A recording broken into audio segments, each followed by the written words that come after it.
സിത്താരെ സമീം പർ PVRൽ mission impossible അല്ല, അതിന് മുമ്പത്തെ ഐ തിങ്ക് ഷാവ മൂവി കണ്ടുകൊണ്ടിരിക്കുമ്പോഴാണ് കണ്ട് ഇതിൻ്റെ ട്രെയിലർ കട്ട്സ് കാണിച്ചായിരുന്നു.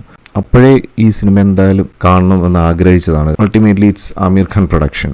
ഒരു സിനിമ ആസ്വാദകൻ എന്നുള്ള നിലയിൽ 100% പ്രോമിസിങ് ആയിട്ടുള്ള ഒരു കോണ്ടന്റ് നമുക്ക് ആമിർ ഖാൻ പ്രൊഡക്ഷൻസിൽ നിന്ന് എക്സ്പെക്ട് ചെയ്യാം.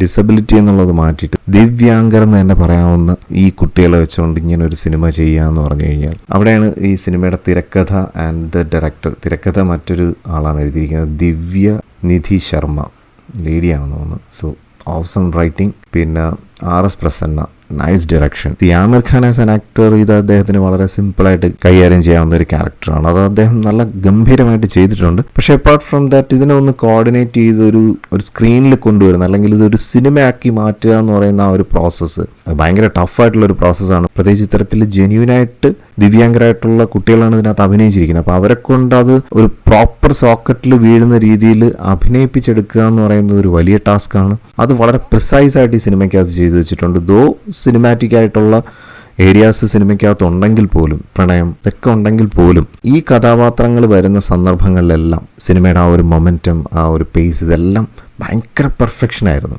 അതുപോലെ ആവശ്യമില്ലാതെ ഒന്നും മ്യൂസിക് സ്കോർ ചെയ്ത് ഓവറാക്കിയിട്ടൊന്നുമില്ല. ശങ്കർ ഈസാൻ ലോയ് ആണെന്ന് എനിക്ക് തോന്നുന്നു. അത് cinematographer Srinivas Reddy, editor Charusree Roy, music department ഒരുപാട് സ്ഥലങ്ങളിൽ ലൈവ് സൗണ്ട് ഉണ്ട്, സിങ് സൗണ്ട് യൂസ് ചെയ്തിട്ടുണ്ട്. Music direction Shankar Mahadevan, playback singer. Music department Shaan, playback singer. Composers Shankar Mahadevan, Loy Mendonsa, Ehsaan Noorani, Ram സമ്പത്ത്.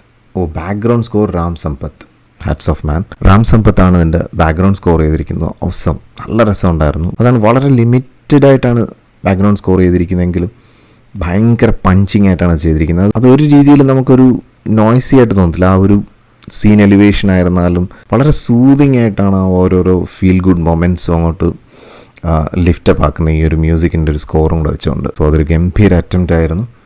പിന്നെ എടുത്തു പറയേണ്ടത്, ഇതിനകത്ത് ഒരു ചെറിയൊരു പിറ്റ്ഫോൾ എനിക്ക് തോന്നിയത് ജനീലിയ ദേശ്മുഖ്, പുള്ളിക്കാരത്തി ചെയ്ത ക്യാരക്ടർ കുറച്ചൊരു മിസ്കാസ്റ്റ് പോലെ ഫീൽ ചെയ്തു. ഞാൻ ഇദ്ദേഹത്തിൻ്റെ അധികം സിനിമകളൊന്നും കണ്ടിട്ടില്ല, ബോയ്സ് മാത്രമാണ് ഓർമ്മയിലുള്ള ഒരു മൂവി.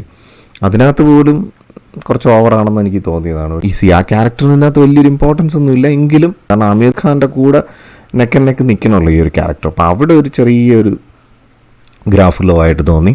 പിന്നെ അപ്രീസിയേഷൻ എന്ന് പറഞ്ഞാൽ എടുത്തു പറയേണ്ടത്, ഞാൻ ഈ ഡയറക്ടറുടെ കഴിവാണ് ഇവരെ കൊണ്ട് അഭിനയിപ്പിച്ചെടുക്കുക എന്നൊക്കെ ഞാൻ പറഞ്ഞെങ്കിലും ദിവ്യാംഗരായിട്ടുള്ള ഇതിനകത്ത് അഭിനയിച്ചിരിക്കുന്ന ഒவ்வொരു കഥാപാത്രവും അവരാണ് ഇതിലെ റിയൽ ഹീറോസ്. സിത്താരെ സമീൻ പർ എന്നുള്ള പേരിൽ തന്നെ അതെല്ലാം ഉണ്ട്. സോ അവരുടെ ഒരു എഫേർട്ട് ആൻഡ് അവരുടെ പാരൻസിനും ഒരു ബിഗ് സല്യൂട്ട്. കാരണം അവരുടെയും കൂടെ ഒരു എഫേർട്ടിൻ്റെ പരിണിത ഫലമാണ് നമ്മൾ തിയേറ്ററിലത് ഫീൽ ഗുഡ് മൊമെൻറ്റ്സും അത്രയും പവർഫുള്ളായിട്ടും അത്ര ഇമ്പാക്റ്റോടുകൂടിയും ക്രിയേറ്റ് ചെയ്യാൻ കഴിഞ്ഞത്. സോ ആ പാരൻസിനും ഇതുപോലുള്ള ദിവ്യാംഗരായിട്ടുള്ള കുട്ടികളെ ഈശ്വരൻ തന്ന നിധിയായി കാത്തു സൂക്ഷിക്കുന്ന ഒരുപാട് പാരൻസ് ഉണ്ട്.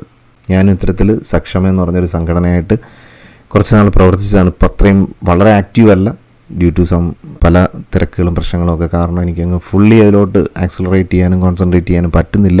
എങ്കിലും ഞാൻ കുറച്ച് നാൾ അതുമായിട്ട് ആക്റ്റീവായിട്ട് വർക്ക് ചെയ്തിരുന്നതുകൊണ്ട് തന്നെ എനിക്ക് അതിൻ്റെ ആ ഒരു ഇൻറ്റൻസിറ്റി, അവരിലുള്ള കലാവാസനകളെയൊക്കെ ഉണർത്തിയെടുക്കുമ്പോൾ അതിനുണ്ടാകുന്ന ഒരു പെർഫെക്ഷനും അതിൽ നിന്ന് അവരാസ്വദിക്കുന്ന ഒരു ആനന്ദവും അത് കാണുമ്പോൾ നമുക്ക് കിട്ടുന്ന ഒരു സന്തോഷവും ഞാനത് ശരിക്കും അനുഭവിച്ചറിഞ്ഞിട്ടുള്ളതാണ്. സോ അതുകൊണ്ടൊക്കെ തന്നെ ഈ ഒരു സിനിമ കണ്ടുകൊണ്ടിരുന്നപ്പോഴത്തേക്ക് വളരെയധികം റിലേറ്റബിൾ ആയിരുന്നു. വളരെ സ്പെഷ്യലായിട്ടുള്ളൊരു ദൃശ്യ അനുഭവമാണ് അല്ലെങ്കിൽ ഒരു സിനിമാറ്റിക് അനുഭവമാണ് ഈ ഒരു സിനിമ. പറ്റുമെന്നുണ്ടെങ്കിൽ കാണാൻ നോക്കുക. നമ്മുടെ റൂറൽ ഏരിയാസിലുള്ള ഒരു തിയേറ്റേഴ്സിലും ഈ സിനിമ ഇല്ല. ആകെ ട്രിവാൻഡ്രത്തുള്ള മാളുകളിൽ 2-3 മാളുകളിലുള്ള സിനിപോളിസ്, അതുപോലെ PVR ഇങ്ങനെയുള്ള സ്ഥലങ്ങളിൽ മാത്രമേ ഈ സിനിമയുള്ളൂ. ഞാൻ അറ്റ്ലീസ്റ്റ് ആറ്റിങ്ങൽ ഡ്രീംസിലെങ്കിലും അവർ ഈ സിനിമ എടുത്തിടുമെന്ന് വിചാരിച്ചു. ബട്ട് അൺഫോർച്ചുനേറ്റ്ലി ഈ സിനിമ മറ്റുള്ള തിയേറ്റേഴ്സിലൊന്നും, നമ്മുടെ നാട്ടിൻപുറങ്ങളിലുള്ള തിയേറ്റേഴ്സിനൊന്നും കിട്ടുന്നില്ല. അതിലൊരു ഖേദവും കൂടെ പ്രകടിപ്പിച്ചുകൊണ്ട് പറയട്ടെ, ഈ സിനിമ എനിക്ക് 100% വർക്കായി. പിന്നെ മറ്റൊരു ആംഗിളിൽ നോക്കുമ്പോഴത്തേക്ക് താരെ സമീൻ പർ പോലുള്ള സിനിമകളുമായിട്ടൊക്കെ കമ്പയർ ചെയ്യാനൊന്നും പറ്റത്തില്ല. കാരണം ഇതൊരു എൻറ്റയർലി ഡിഫറെൻ്റ് ആയിട്ടുള്ളൊരു കോണ്ടൻ്റാണ്. അപ്പോൾ ഇതിനകത്ത് കുറേ ചിരിപ്പിക്കാനൊക്കെ ഉണ്ട്. ഇപ്പോൾ ഈ ചിരിപ്പിക്കുക എന്ന് പറയുമ്പോഴത്തേക്ക് ഒരിക്കലും ഇതിനകത്ത് വന്നിരിക്കുന്ന ദിവ്യാംഗരായിട്ടുള്ള കഥാപാത്രങ്ങളെ ഒരു ബഫൂൺസ് ആക്കിയോ അല്ലെങ്കിൽ അവരെ ഒരു ജോക്കറാക്കിയോ അവതരിപ്പിച്ചുകൊണ്ടല്ല ചെയ്തിരിക്കുന്നത്.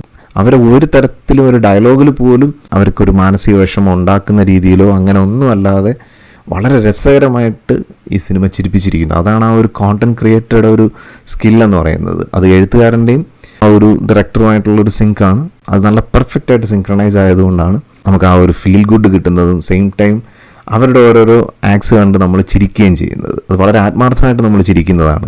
ഒരിക്കലും അവരെ കൊണ്ട് നമ്മളെ ചിരിപ്പിക്കാൻ ശ്രമിച്ചിട്ടില്ല, പക്ഷേ സാന്ദർഭികമായിട്ട് നമ്മൾ ചിരിക്കുന്ന ഒരുപാട് നല്ല മൊമെൻറ്റ്സ് ഉണ്ട്. നമ്മുടെ മനസ്സിന് തൊട്ടുണർത്തുന്ന ഒരുപാട് നല്ല നല്ല രംഗങ്ങളുണ്ട്. അവിടെയൊക്കെ ആ ഒരു ബാക്ക്ഗ്രൗണ്ട് സ്കോറൊക്കെ വെച്ച് കൊടുത്തിരിക്കുന്ന സംഭവമൊക്കെ ഭയങ്കര അപ്പീലിംഗ് ആണ്. ഞാൻ എടുത്തു പറയാൻ കാരണം അങ്ങനെ ഭയങ്കര ഗംഭീര സിനിമയെന്ന് ഞാൻ പറയല്ല, പക്ഷേ ഇതൊരു റെയറസ്റ്റ് ആയിട്ടുള്ളൊരു ദൃശ്യാനുഭവമാണ്. അപ്പോൾ അതുകൊണ്ട് തന്നെ എനിക്ക് സിനിമ 100% വർക്കായി. ഞാൻ ഈ മൂവിക്ക് ഔട്ട് ഓഫ് 10 തന്നെ റേറ്റ് ചെയ്യാണ്. 10 for the content creators and the cast and crew behind this movie and of course Aamir Khan as a producer. ഇത്തരത്തിലുള്ള നല്ല നല്ല കോണ്ടന്റ്സ് നമ്മുടെ മുന്നിൽ കൊണ്ടുവരുന്നതിനായിരുന്നല്ലോ അദ്ദേഹത്തിൻ്റെ അഭിനയം. പിന്നെ പറയേണ്ടതില്ല, ഇത് അദ്ദേഹത്തിൻ്റെ മാത്രം മേഖലയാണെന്ന് വേണമെങ്കിൽ പറയാം, ഇത്തരത്തിലൊരു കഥാപാത്രം. പിന്നെ എല്ലാത്തിനും ഉപരി ഇതിനകത്തുള്ള നായകരായിട്ടുള്ള ഈ കഥാപാത്രങ്ങളും. സോ അപ്പോൾ മറ്റൊരു സിനിമാ വിശേഷമായിട്ട് നമുക്ക് വീണ്ടും കാണാം. Thank you for watching and thank you for supporting me.